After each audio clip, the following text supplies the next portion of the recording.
I think 2017 was a year when we set up and talked about women's workforce participation, because that was the year when it was declared that India is the fifth largest economy in the world. And at the same time, we also saw the numbers that women's workforce participation has fallen to 23.3%.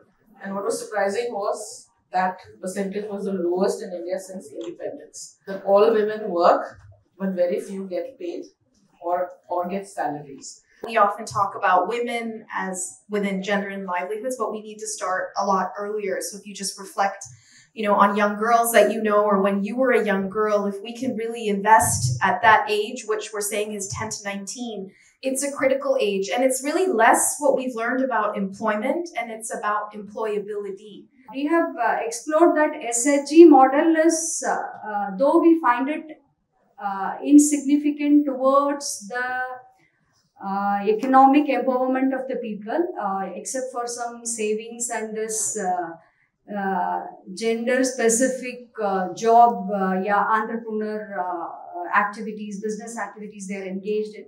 No much change, larger change we are able to see as far as this SHG movement is concerned. Despite around 120 million households are under this SHG platform in India. So FAO even has reported that if we can give equal access to women farmers in rural areas, we will be able to increase our productivity by around 30 to 40% in India. We often say, women don't know bookkeeping, and we have to help them do financial planning. But every day, if you run a household with very limited income, you're doing financial planning and bookkeeping every single day in your head. I think we cannot have a conversation about women's livelihood without looking at how social norms impact that.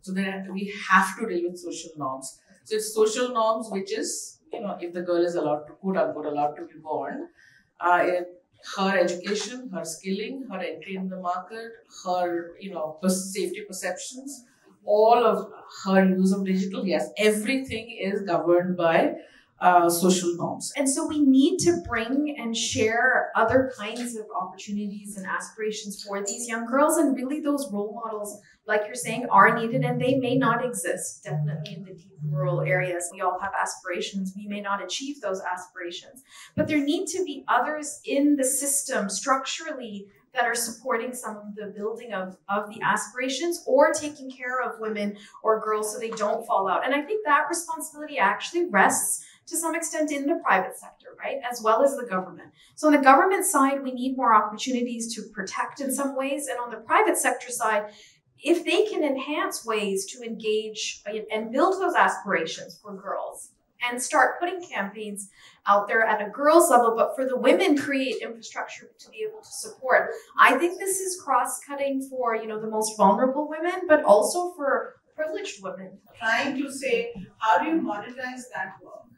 And I think the biggest chunk of that is care work, which is what we're saying. You need to create actually an economic model, right? So you have to value that child care, because someone in the household will have to pay, or someone in society has to pay for that child to be taken care of. Tracking time use on that, and what women actually want to talk about. So I'll say that it's not us. Somebody had raised we should do it bottom up. We should, especially when we're talking to SHG women, ask them what they want to spend their time on. And most of them want to spend time on livelihoods, but some areas that they really want information on is health.